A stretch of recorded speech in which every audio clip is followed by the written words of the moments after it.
Hoje nós vamos dar continuidade na série Imersos no Amor de Jesus, Coração de Jesus, imersos no seu amor. E espero que esteja sendo para você uma estação de reflexão, de mudança, mudança de mente, de caminhos. Eu estou muito grato ao Senhor pelo que Ele tem feito no nosso meio nesses dias. Eu sinto que existe uma graça de Deus, nesse lugar, sendo derramado sobre nós. E nesse ambiente, onde o Espírito está atuando, nós somos levados para esse lugar, O rio de Deus vai nos levando para esse lugar de transformação, de permanência, de perseverança. Hoje eu queria dar continuidade na série. Nós vamos falar sobre a fonte que sacia a sede da alma. Eu não quero me demorar muito falando. Abra sua Bíblia comigo em João capítulo 4. João capítulo 4, vamos ler a partir do versículo 4.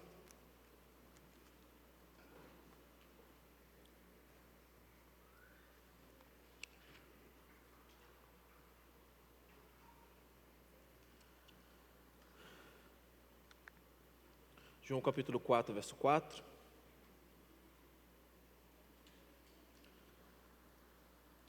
Vamos ler um bocado de versículo aí, tá?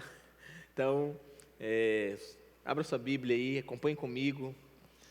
Vamos ler o texto. No caminho, teve de passar por Samaria. Chegou ao povoado samaritano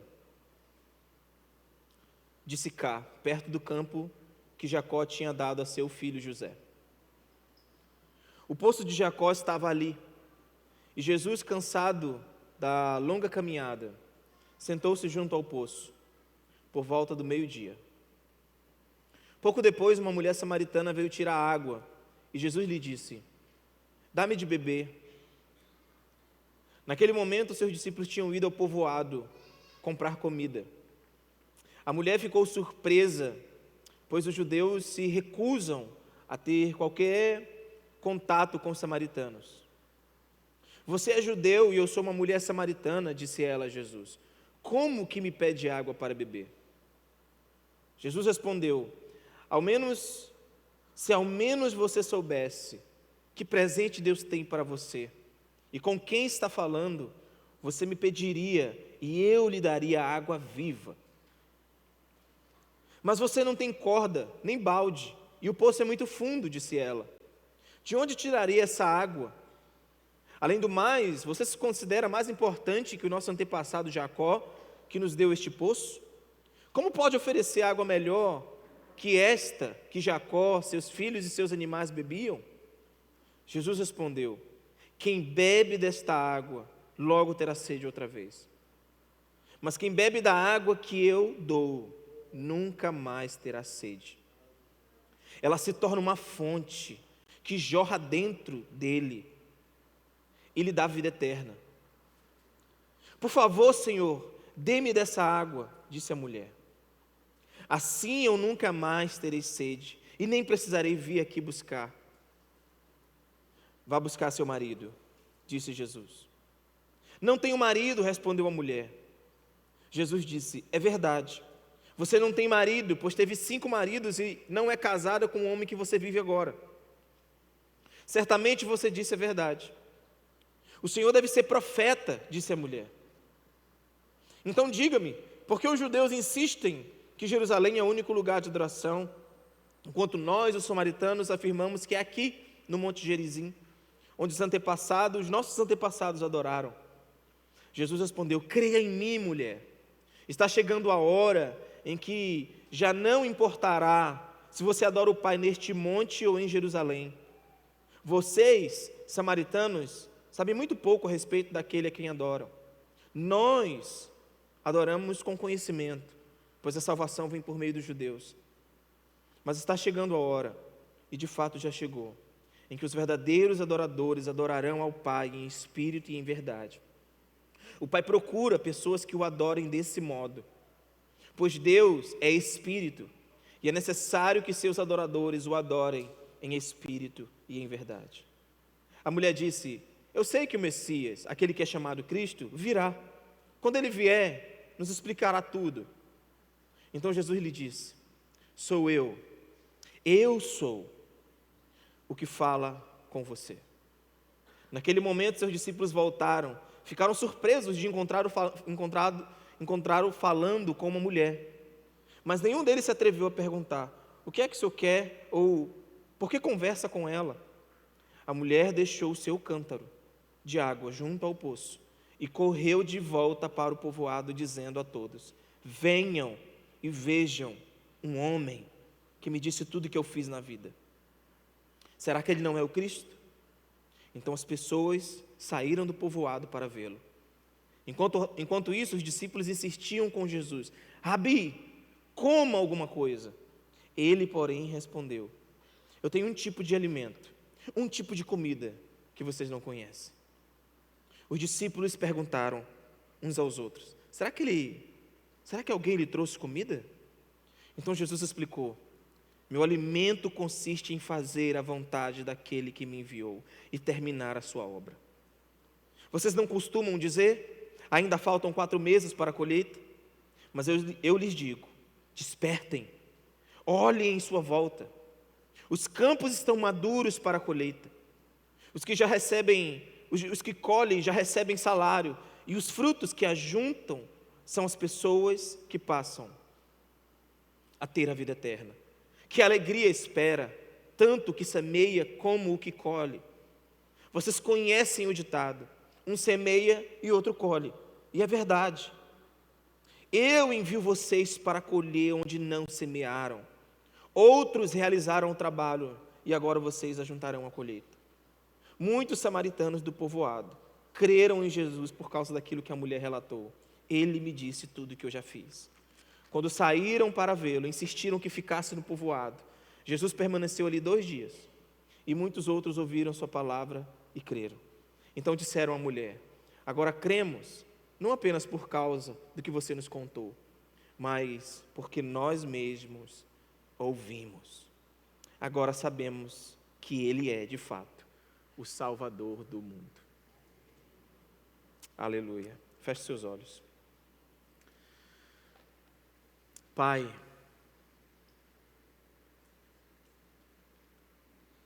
obrigado por essa manhã maravilhosa, na sua presença, reunidos com o seu povo.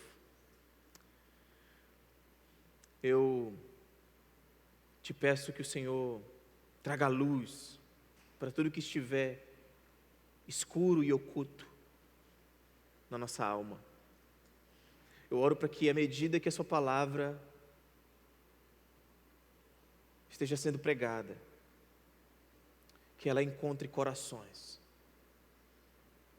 que ela encontre terra boa.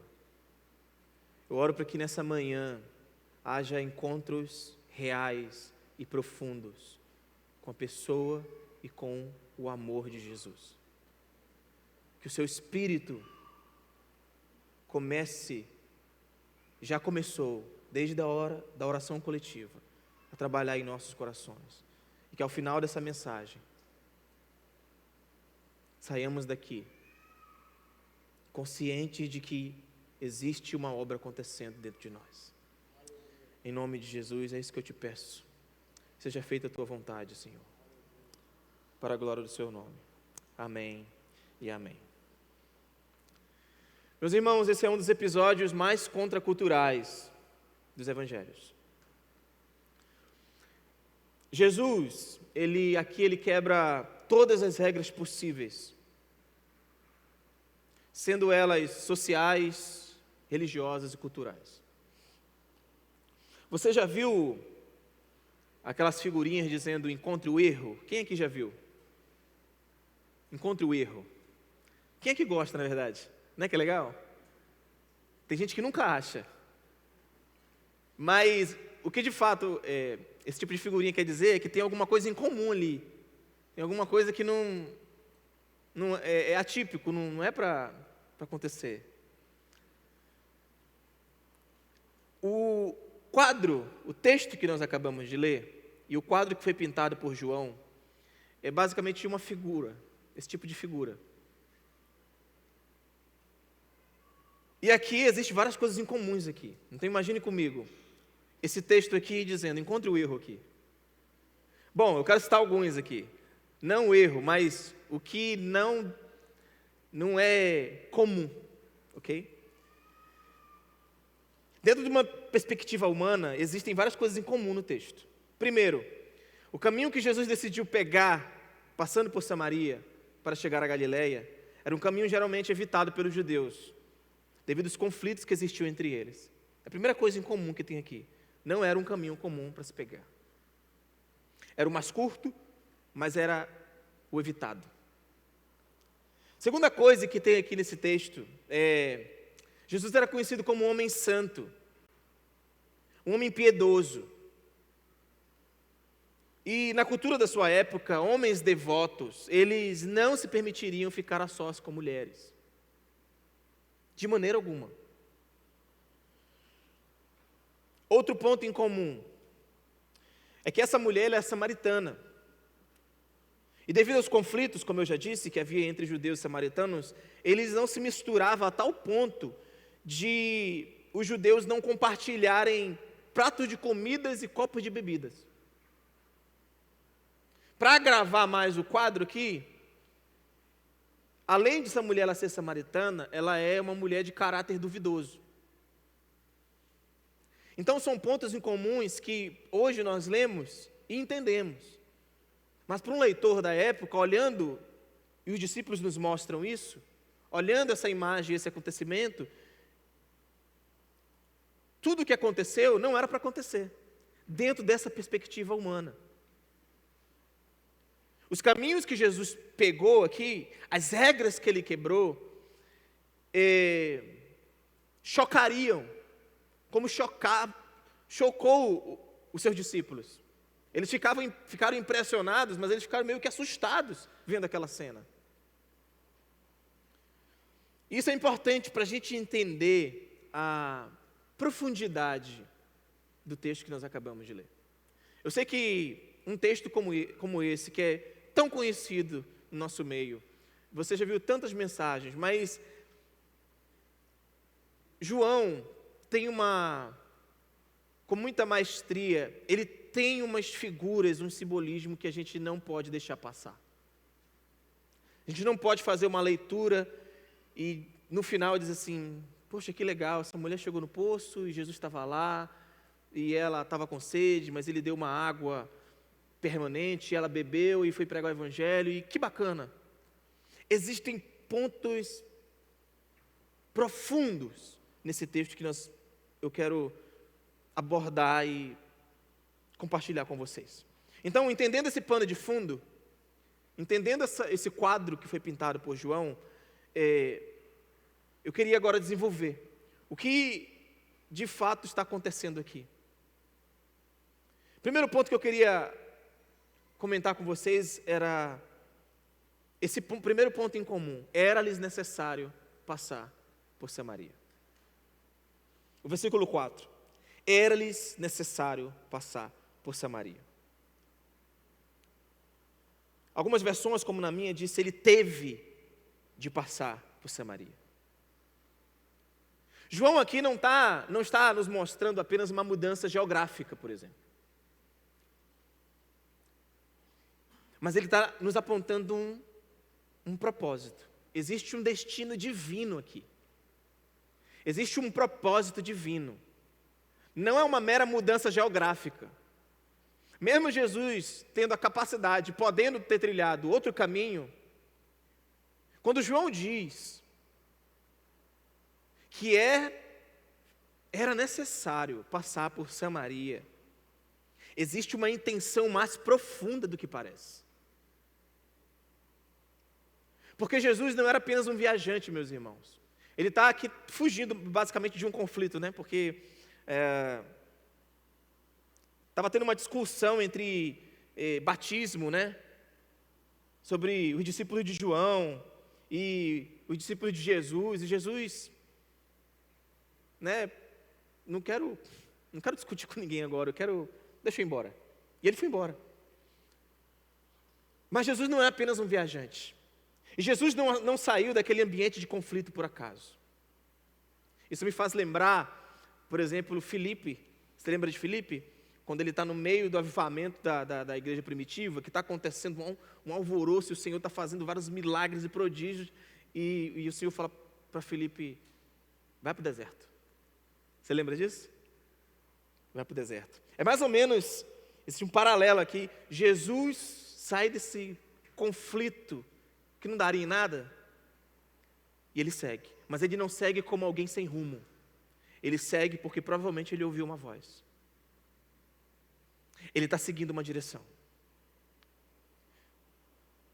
Jesus não era um andarilho andando de um lado para o outro, sem propósito. Ele veio para cumprir a vontade do Pai. Existe aqui também uma verdade central acerca do Evangelho. No processo de reconciliação, Deus sempre chega primeiro. Sempre. Sempre chega primeiro. Então, basicamente, Jesus precisava passar por Samaria, porque esse era o plano do seu Pai. Samaria estava inserida nos seus planos. E preste atenção nisso aqui, meus irmãos. Jesus disse, eu faço o que vejo meu Pai fazer. Se Jesus faz o que vê o Pai fazer, existe algo que o Pai queria fazer em Samaria. Ou seja, Jesus sabia que o Pai havia marcado o encontro naquele lugar. E por saber que o Pai havia marcado o encontro naquele lugar, ele foi ao encontro que o Pai havia marcado. Por isso era-lhes necessário passar por Samaria. Porque era-lhes necessário passar por Samaria? Porque o seu Pai havia marcado o encontro naquele momento. E ele foi até o encontro que o Pai marcou. Uma reflexão mais direta, e talvez uma aplicação mais direta para todos nós aqui, é que o Pai, ele continua marcando encontros ainda hoje. O Pai continua marcando encontros ainda hoje.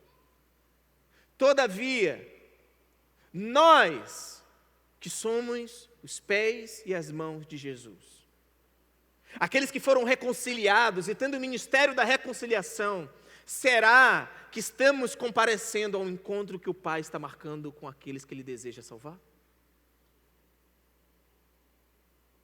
Talvez seja uma primeira reflexão para todos nós aqui. Se o Pai continua marcando encontros com samaritanas, com gente de outro povo, com gente de outra ideologia, com gente com outra perspectiva de vida, o Pai tem um desejo em que o seu povo vá até esses lugares. Vá até esses lugares. E quem sabe muitos de nós não estamos comparecendo aos encontros que o Pai está marcando, porque nós temos os nossos próprios encontros. Nós temos os nossos próprios objetivos de vida. Nós trilhamos os nossos próprios caminhos. Uma pergunta para nós refletirmos: será que na nossa rotina há espaços para encontros que o Pai marcou com alguém? Será que no nosso cotidiano, na nossa semana, no nosso mês, na nossa lista de prioridades, existe ali um espaço para estar em encontros que o Pai marcou? Será que a correria da vida não nos fez perder a sensibilidade de ouvir a voz do Pai e de não perceber que tem pessoas próximas ao nosso lado que o Senhor deseja encontrar? Já neste início, aprendemos com Jesus que missão não é apenas ir a um lugar específico, participar de projetos missionários, mas cruzar caminhos e encontrar gente que tem sede.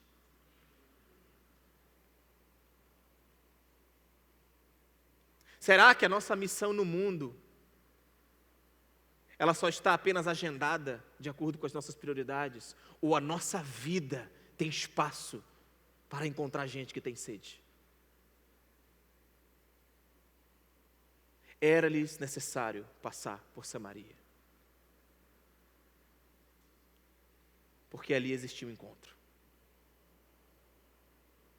Isso é poderoso, né, irmãos? É poderoso. Imagine você ir tomar um café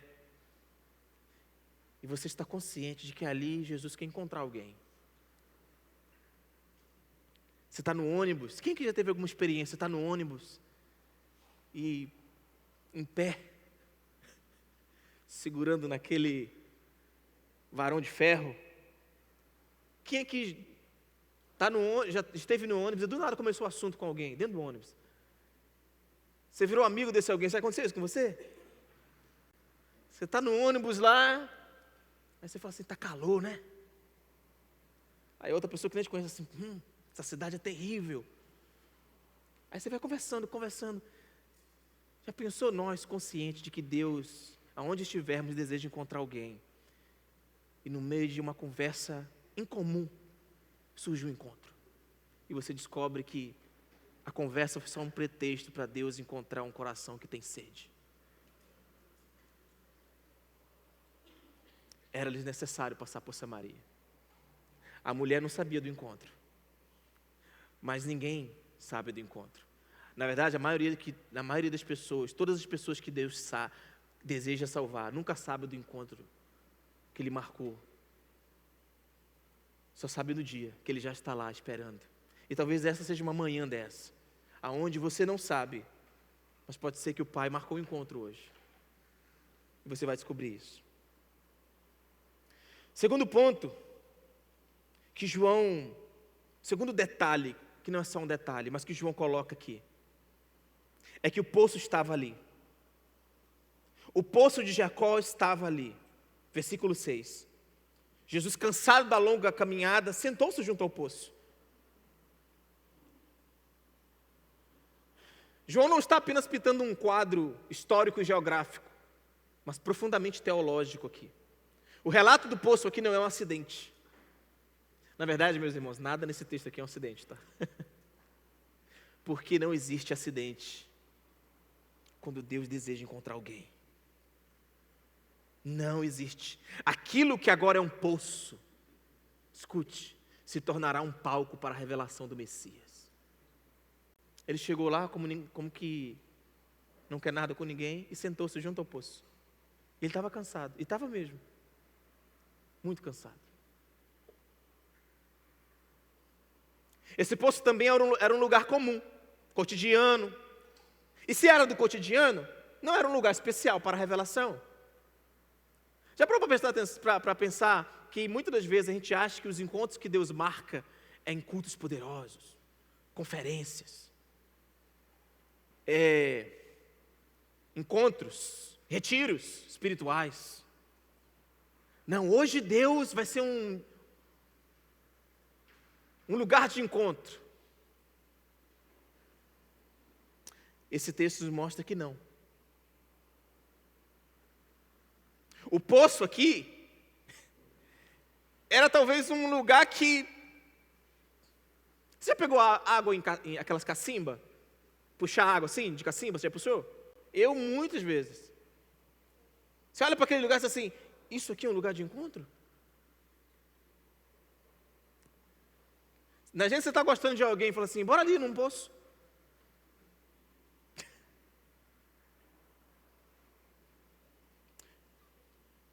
Não era um lugar especial para a revelação. Não havia nada de especial nesse lugar. Isso tem um significado profundo para todos nós. Significa que todo lugar, por mais comum que pareça, é um lugar onde o coração de Deus pode encontrar gente. Todo lugar, por mais simples que seja, é um espaço para Deus se revelar. Todo lugar. Seja um poço, seja uma mesa, seja um assento de ônibus, seja um restaurante, seja na parada de ônibus, seja no terminal de ônibus, seja no Uber, todo lugar, por mais simples que seja, é um lugar onde Deus pode encontrar o coração de alguém. O fato é, Deus não escolhe lugares especiais. Todo lugar é um lugar de encontro. Seja numa simples conversa, num simples gesto, numa simples visita, num simples abraço, num simples oi, num simples bom dia, num simples acolhimento. Tudo Deus usa para encontrar gente que tem sede de beber algo mais profundo. Isso precisa estar vivo na nossa memória, meus irmãos. Muito vivo. Eu queria dar uma pausa aqui para que a gente refletisse sobre isso. Nós não podemos viver uma vida corrida a ponto de perder a sensibilidade. Não podemos. Você está indo no banco sacar o dinheiro, você está indo resolver algumas questões burocráticas. Precisamos estar conscientes assim, será que Deus deseja encontrar alguém hoje? Todo dia quando nós acordarmos, a gente precisa pensar, seja visitar um parente, você talvez nunca mais visitou, seja ir na casa dos seus pais, sua família, seus irmãos, sobrinhos, amigos, nunca mais vi fulano. Todo lugar é um lugar de encontro. Uma simples conversa, Deus pode encontrar alguém, um simples gesto. Mas agora eu quero me focar no encontro. Quando a fonte encontra a sede. Então, esse aqui é o coração da mensagem. O encontro. Porque o que nós vamos ver agora, meus irmãos, é o encontro de dois mundos. Dois mundos vão se cruzar aqui agora. É quase que uma convergência. Quando os céus encontram a terra. Jesus está de um lado. Aquele que veio do mundo de Deus, com a vida de Deus. Do outro lado, uma samaritana, uma alma sedenta, vindo do mundo dela, o mundo caído, cheio de traumas, toda fragmentada, cheia de sagacidade, porque essa mulher é sagaz. Ela aprendeu com a vida a ser esperta. Enquanto ele está sentado junto ao poço, uma mulher se aproxima. João disse que era por volta de meio-dia, no relógio judaico, a hora mais quente do dia. Não era um horário comum, irmãos, isso precisa estar vivo, tá? Nada aqui é comum. Não era um horário comum de se tirar água. Geralmente as mulheres vinham mais cedo, ou no pôr do sol, ou no pôr do sol, acompanhado de outras mulheres, para conversar, papiar, fazer amizade. O fato de essa mulher vir sozinha, na hora mais quente do dia, claro, diz muito sobre o seu status social naquela comunidade. A rejeição por parte da maioria das pessoas, devido ao seu estilo de vida, seu caráter duvidoso. Mas existe um outro ponto aqui, e aqui eu quero que você sempre atente para esses simbolismos de João, tá? Para esses detalhes que João dá, o poço, o caminho que Jesus trilhou. E agora nós vamos ver aqui que João fala, por volta de meio-dia, não é só um horário, não é um mero horário. Quando João fala que ela veio por volta de meio-dia, você lembra da pregação passada? Poderosíssima a pregação passada. O pastor pregou semana passada sobre Nicodemos, e tantas coisas especiais, maravilhosas que ele disse, e uma coisa ele disse, que Nicodemos foi na hora mais escura visitar e ir até Jesus, ao encontro de Jesus. E aquilo não era só um detalhe. A noite escura representava o estado do seu próprio coração. Isso não é poderoso? A mesma coisa aqui, meio-dia não é só um mero horário. João cita meio-dia, não apenas por um detalhe, mas como um sinal de que a mudança daquela mulher tinha um horário marcado. Quando ele disse que era a hora mais quente do dia, quando o sol estava rachando, tipo nossa cidade aqui, já viu? Bom, nós podemos tirar tantas lições, mas imagine que ela se encontraria naquele dia não apenas mais com o sol mais quente que queimava a sua pele, mas com o sol da justiça que invadiria a sua alma.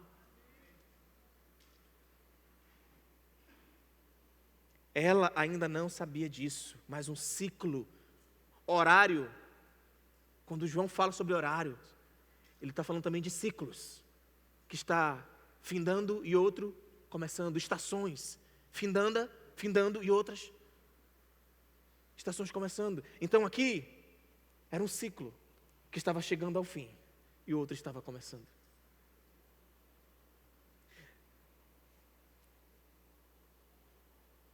Depois de ter atravessado várias barreiras, culturais, sociais, religiosas, tantas outras, meus irmãos, o amor de Jesus, ele é violento, ele ultrapassa barreiras. Mas agora chegou o momento de ele atravessar, talvez a barreira mais rígida, mais do que religiosa, mais do que social, mais do que cultural. Agora ele vai ultrapassar outra barreira, o coração. Mas o seu amor é furioso. O amor de Jesus é furioso, irresistível, ele não recua. Escute isso aqui, o amor de Jesus não recua. Ele não volta atrás. A conversa inicia. E ele começa o diálogo.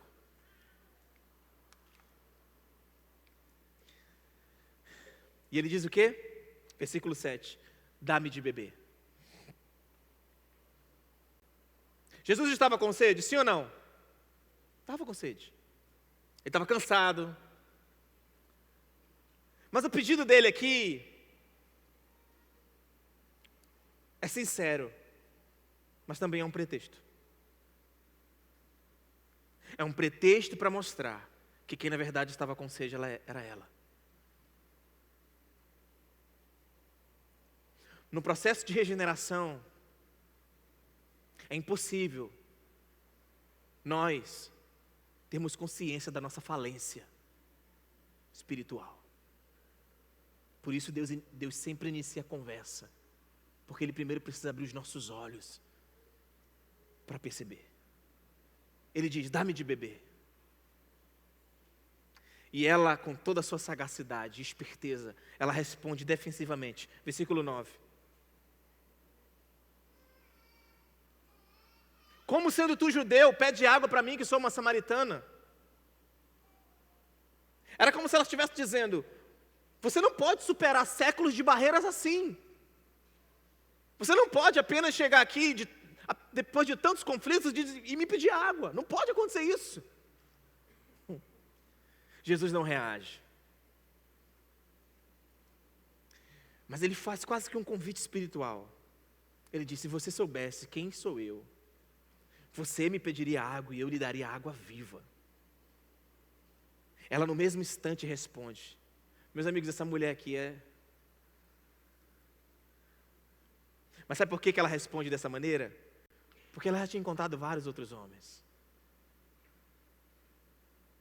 E provavelmente, ela pensava que aquele era um próximo homem que queria abusar e usar ela. E depois lançá-la fora. Por isso, ela traça esses caminhos, Jesus vai falando, ela vai respondendo. Entende? Como se dizendo, eu não sou tão boba assim.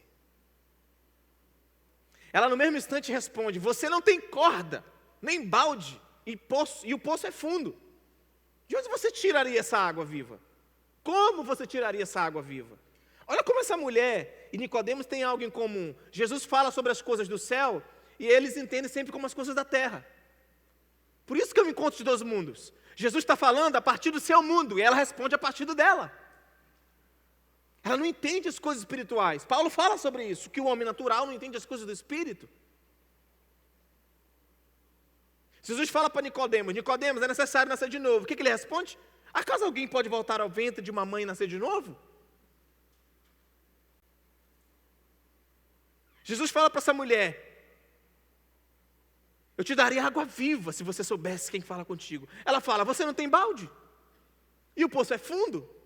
Entende o caminho que João está traçando aqui? É como se um véu estivesse no coração e nos olhos, e os seus olhos estivessem tapados para a sua própria condição espiritual. Mas Jesus não recua. Jesus não recua. Quando você estiver evangelizando alguém, não recue. Não recue.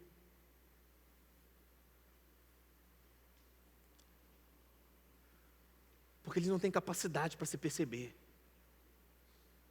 Eles precisam que alguém lhes abra os olhos. Jesus continua cavando até encontrar o solo do coração. E ele diz: quem beber desta água, logo terá sede outra vez, mas quem bebe da água que eu lhe dou, nunca mais terá sede. Ela se torna uma fonte que jorra para a vida eterna. O versículo 14.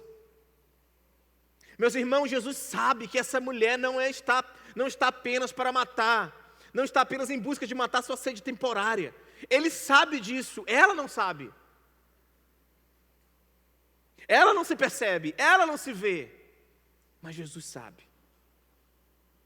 Jesus sabe que essa mulher não está apenas em busca de uma água temporária, ela está em busca de sentido, de vida, de presença e de pertencimento.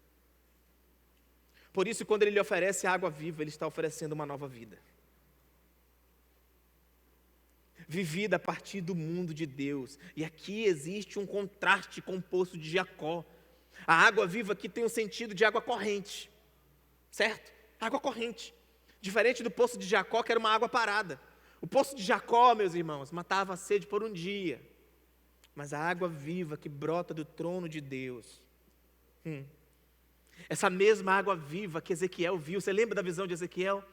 Quando ele vê a água viva saindo do templo e indo para lugares áridos, ele diz: e tudo começava a viver por onde o rio passava. Esse rio está aqui, de carne e osso, passando por Samaria e trazendo vida.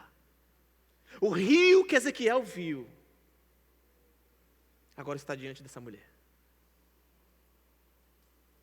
O rio que João viu, claro.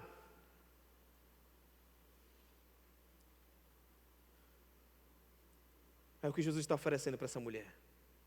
Essa água viva vai nutri-la dia após dia, anos após anos. E a esse convite ela responde: por favor, Senhor, me dê dessa água.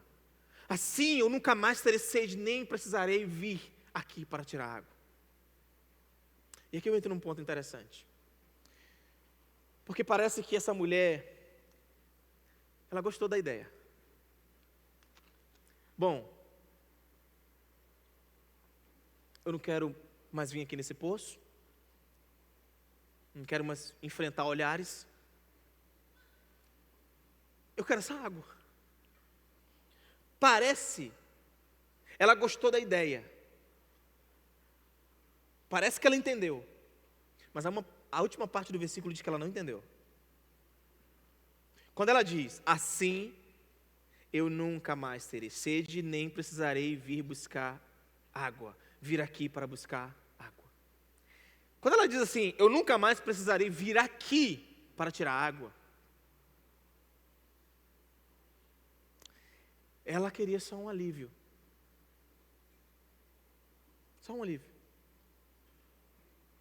Parece que essa mulher, ela ainda enxerga Jesus como um meio para um alívio, e não como um fim em si mesmo. Não é que ela quer água viva, ela só não quer mais voltar ao poço. E só isso. Isso já aliviaria muito o seu sofrimento. O que isso tem a dizer para nós? Tem a dizer que o Evangelho não é um melhoramento de vida. É uma nova vida, que começa e termina no próprio Deus. O que essa mulher queria? Um alívio, um anestésico. Mas Jesus sabe. Essa não é uma realidade só dessa mulher. é uma realidade sobre todos nós. As pessoas buscam o que só Deus pode lhes dar. Já viu isso? Buscam o que só Deus pode lhe dar, mas ao mesmo tempo estão fugindo dele. A pessoa vem para a igreja e ela está aqui. Sei lá, ela está com um problema no casamento.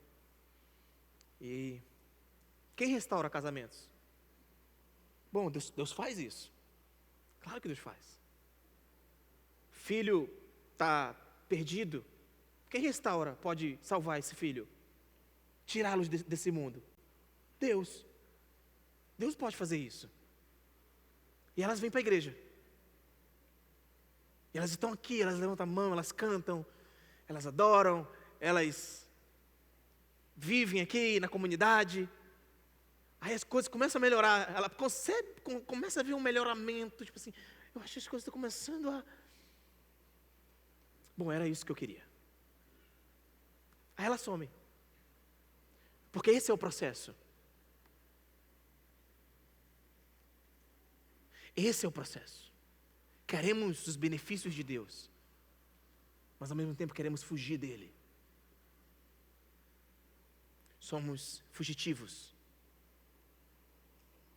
Queremos os benefícios como paz, felicidade, alívio da culpa, preenchimento do vazio da alma, mas ao mesmo tempo, eu quero fugir. E sabe por que eu quero fugir? Porque eu não quero ter um encontro com a realidade do meu próprio coração. Porque é isso que Deus faz. Todas as vezes que Deus encontrou você, encontrou a mim, e que encontra alguém, Ele está encontrando um fugitivo de Deus. Um fugitivo. E depois que ela diz assim, eu não quero vir mais aqui ao poço para tirar água, aí Jesus não... Ele tem que tocar na ferida.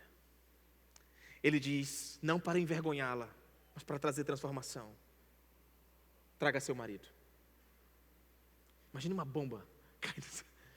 Traga seu marido. Ela é surpresa.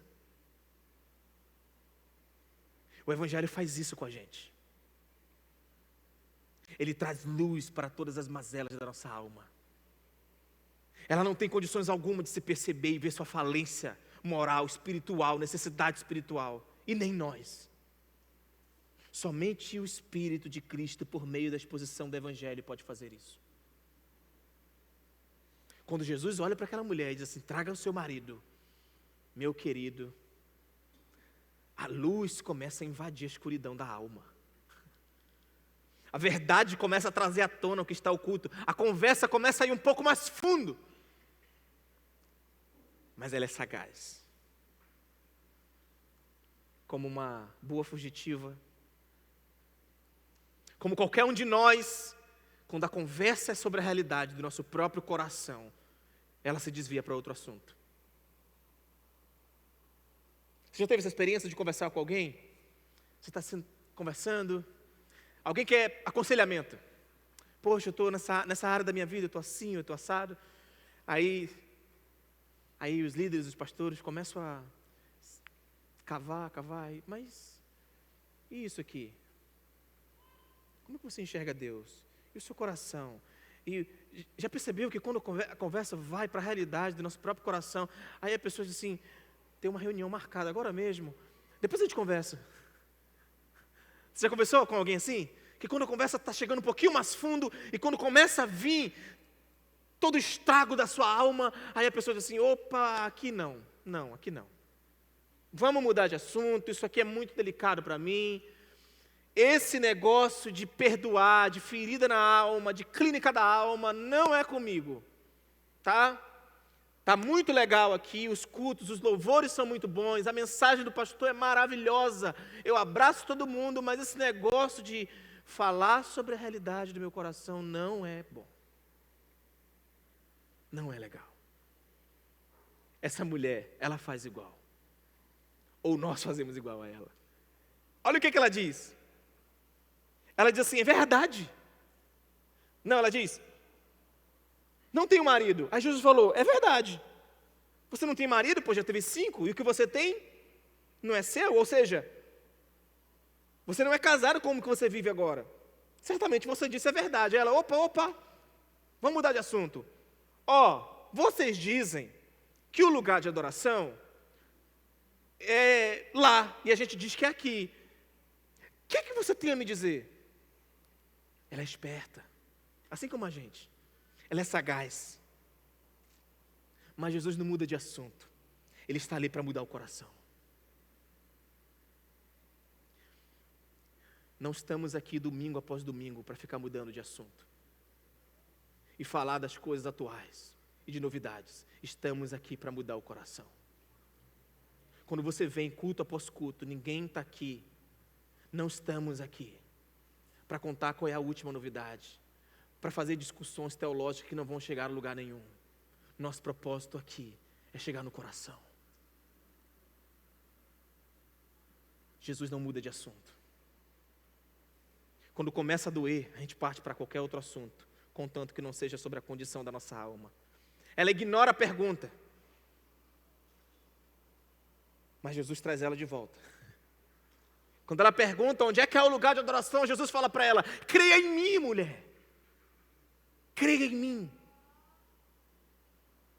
Está chegando a hora que já não vai importar se você adora o Pai neste monte ou naquele. Bom, como ela perguntou sobre a adoração, se é nesse monte ou se é naquele monte, eu vou falar para ela qual é a realidade da adoração. Enquanto na cabeça dela a adoração estava presa a um lugar, Jesus fala que a adoração é uma realidade do coração. Entende que Jesus está trazendo ela de volta para o assunto? Está virando o volante, trazendo, volta. Volte aqui, você não vai fugir não. Não vai fugir.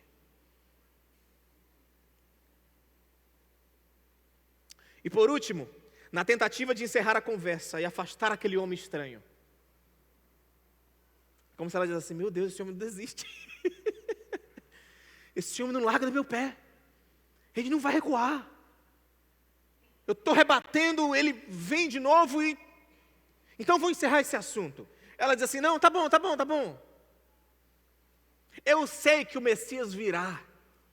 E quando ele vier, vai explicar tudo. O que ela estava querendo dizer assim: vamos encerrar com o assunto? Quando o Messias vier, ele vai explicar tudo. Toda essa confusão aqui, esse negócio de se eu tenho marido ou não, onde é o lugar de adoração.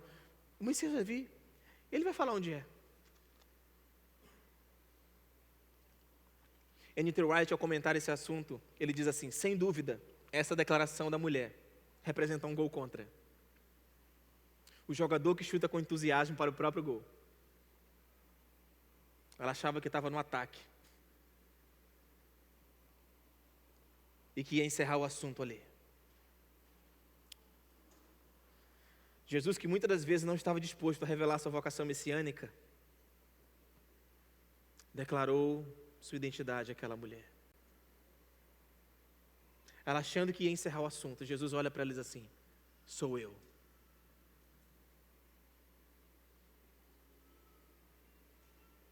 Imagina ela olhando para ele.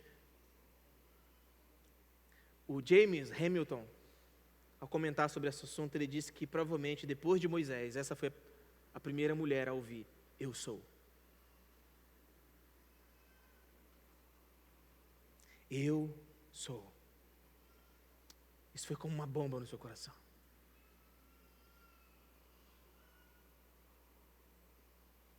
Sou eu que falo contigo.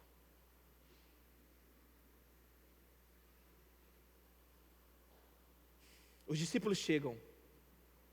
Quando eles chegam, eles ficam surpresos. E João mais uma vez nos intriga, trazendo não apenas um detalhe. Mas João, ele diz algo que alguma coisa aconteceu depois dessa palavra no coração dessa mulher. O processo de diálogo até chegar no cume da revelação, alguma coisa aconteceu no coração dela. Acompanhe aí. Versículo 28. Estou indo para o final. Se os meninos quiserem subir. João diz: e a mulher deixando o seu cântaro.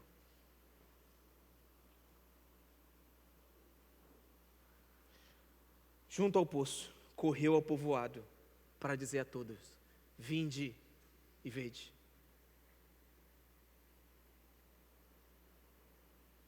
Essa mulher não deixou apenas o seu cântaro, meu irmão. Quando ela ouve de Jesus, eu sou. Imagine Jesus olhar nos seus olhos e falar assim: eu sou eu quem fala contigo. O cume da revelação. Ela deixou o cântaro. Mas deixar o cântaro aqui não é um simples detalhe, não é um simples objeto. Essa mulher está deixando a vida dela. Ela está deixando seus fardos. Ela está deixando suas preocupações. Ela está deixando seus desejos por outros homens. Ela está deixando sua vergonha. Ela está deixando o seu passado e toda a busca de sentido e pertencimento. Tudo foi deixado ali com aquele cântaro. Deixar o cântaro é abandonar tudo, toda a velha vida, não por obrigação, mas por encantamento. Ele capturou seu coração. Ele amarrou aquela mulher, como diz o profeta, com laços de amor. Ele foi até o poço para falar dela sobre o amor. Agora essa mulher só deseja uma coisa. O mundo que Jesus lhe apresentou diluiu o seu mundo. A água viva que Jesus lhe ofereceu começou a jorrar no seu interior. Aquela revelação de quem Deus é, de quem Jesus é, roubou o seu coração, capturou o seu coração. E agora, Jesus está aqui do seu mundo, o mundo de Deus, com a água de Deus, vinda do trono de Deus. E Ele dilui o mundo daquela mulher. Agora ela só deseja uma coisa: contar para todas as pessoas o que ela viu e ouviu. Escute isso aqui, olhe para mim, já vou encerrar. A missão da igreja é transbordamento. É um testemunho que nasce de um encontro real, meus irmãos. Boas intenções não são suficientes. Ter uma boa comunicação não é suficiente. Apenas conhecimento teórico não é suficiente. É necessário um encontro. Essa mulher não fez uma escola de missões, nem entrou para o seminário teológico, mas ela viu e ouviu. E esse é o coração da missão. Quando alguém testemunha não aquilo que sabe apenas, mas aquilo que viu. Foi isso que o apóstolo escreveu na sua primeira carta ao João. Nós falamos daquilo que vimos e ouvimos. É necessário o encontro. Charles Spurgeon disse: missão é um mendigo contando para o outro onde encontrar pão. E o convite sempre será esse: venham e vejam. Imagine essa mulher, meus irmãos, meio-dia, com aquele cântaro na mão, indo buscar água. E depois de algumas horas, saindo daquele lugar, sem o cântaro, entrando na cidade e gritando para a cidade: venham! Venham e vejam. A mulher que se escondia, que fugia, a fugitiva foi achada. Agora a missão dela não está mais presa ao seu jeito de ser, à sua personalidade. Ela viu, meus irmãos. A missão de Deus não é feita de pessoas que apenas sabem ou compreendem alguma coisa intelectualmente, mas por pessoas que viram e tiveram seus corações transformados e capturados pela revelação do Filho de Deus.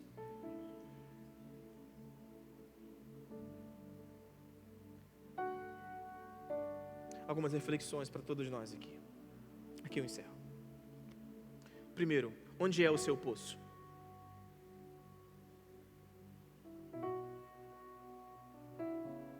Onde é o seu poço? Qual é o lugar? Ou quais são os lugares que você está indo buscar sentido para viver, pertencer? Onde é? Sucesso? Aprovação? Relacionamentos? Prazeres desordenados? Ou até mesmo desempenho religioso? Onde é o seu poço? Quando você percebe o vazio da sua alma, o que você faz? Onde está o seu poço? Onde é? O que você faz quando está carente? Qual é o lugar que você visita? O que você assiste? Com quem você se encontra?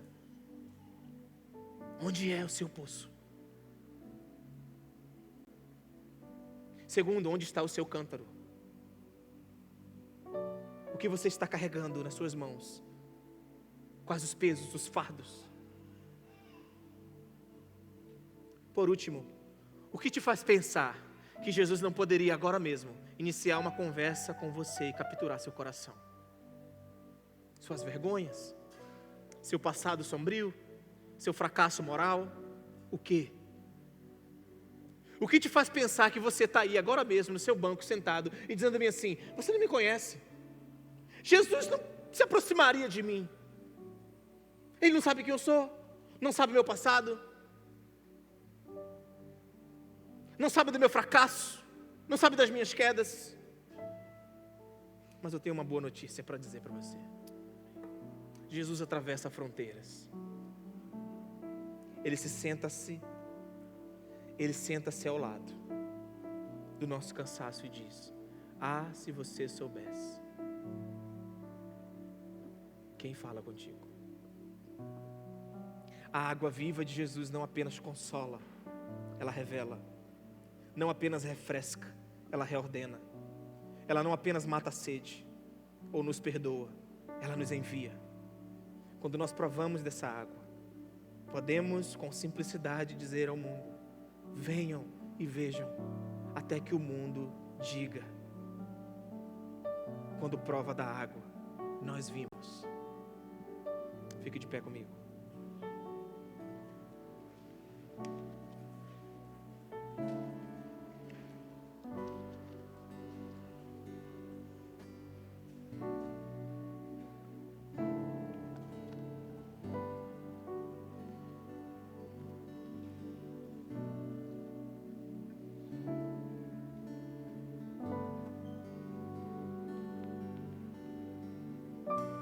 Feche os seus olhos. Se movimente o mínimo que você pode agora. Amém? Esse lugar aqui agora mesmo é um lugar de encontro.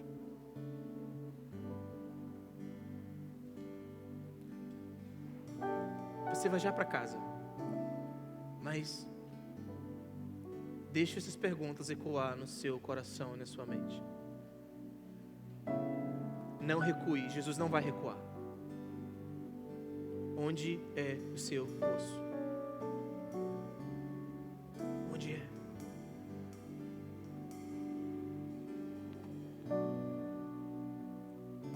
Onde é o seu poço?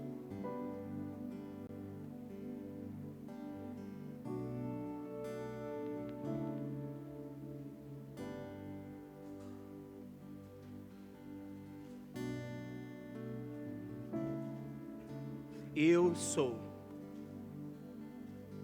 disse Jesus, sou eu. Se você está agora no seu lugar, e você sabe que o Senhor está aí agora mesmo ao seu lado, sentou-se ao seu lado. Se você quiser agora mesmo levantar sua mão, alguém vai aí orar com você. Orar com você. Essa é uma manhã de encontros profundos com a revelação do Filho de Deus. Onde você estiver, Se você precisa de um encontro real com Jesus, e você sabe que essa mulher representa você, levante as suas mãos. Nós vamos aí orar por você. Pai,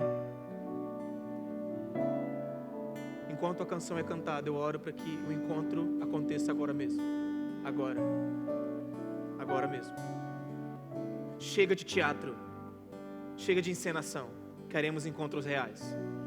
Chega de desempenho religioso, queremos encontros reais. Chega de fugir do diálogo contigo. Quando tudo está indo bem, estamos aqui. Quando tudo vai mal, vamos embora. Chega de teatro. Seu amor é real. Ele não é utopia, não é abstrato. Tu és carne e osso, que se fez homem, encarnou-se, andou no nosso meio, agora mesmo. Espírito, revela-nos o Cristo. Espírito, revela-nos o Cristo.